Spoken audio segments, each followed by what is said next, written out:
बिचाऱ्या मुलांचं पुन्हा एकदा लग्न लावून द्यायचं स्वप्न बघत होतो आपण, आणि काय होऊन बसले बघितलंच ना. काय त्या पोरांच्या संसाराला कोणाची दुष्ट लागली कोणाच ठाऊक.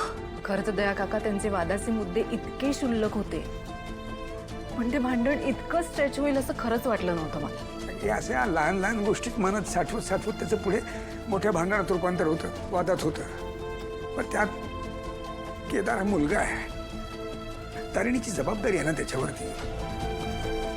भले ती रागवली असेल ग, पण ह्याने सुद्धा इतकं ताणून धरायचं का की तिला समजून घेऊन तिचं मन जपायचं. मला सांग, लग्न करून आणलं ना तिला त्यांनी ह्या घरामध्ये.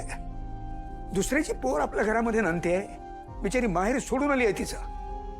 मग आता उलट तिच्या बापापेक्षाही ह्याने तिची जास्त काळजी घेतली पाहिजे की नको? हो दया काका. आणि मी म्हणतो की थोडं बायका पुढे घेतलं नव्हतं ते काय बिघडतं का? मला सांग.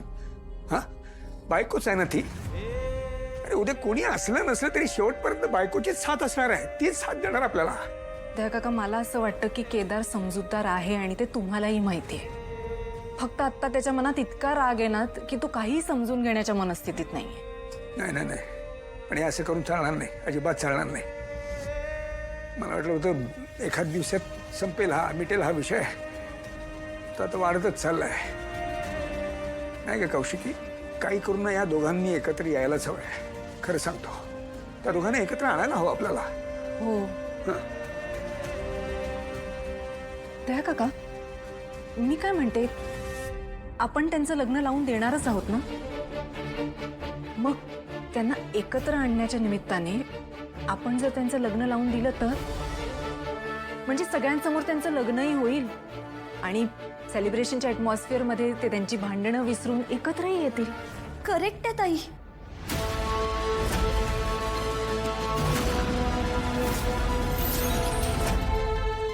प्रकाश बोडस, मालती त्याचे मिस्टर. काय सॉलिड माहिती लागली आहे बॉस आपल्या हाती. यामध्ये जेपीसी मेडिकल फॅक्टरीच्या काही औषधांची लिस्ट पण आहे. एवढंच नाही, हे औषध खूप डॉक्टर्सनी प्रिस्क्राईब केलं, त्याचे प्रिस्क्रिप्शन सुद्धा आहेत. पण मला एक गोष्ट कळत नाहीये, हे प्रिस्क्रिप्शन्स प्रकाश काकांनी का जपून ठेवलेत? बॉस ते MR होते ना. हा, यांना टार्गेट असतं, किती डॉक्टरांनी त्यांचं औषध प्रिस्क्राईब केलंय यावरनं यांचं इन्सेंटिव्ह ठरतं. मे बी म्हणून काकांनी हे जमा करून ठेवलंय. नाही, एवढंच कारण नाहीये केदार. मला असं वाटतंय की ह्याच्यापेक्षा पुढे काहीतरी मोठं कारण आहे.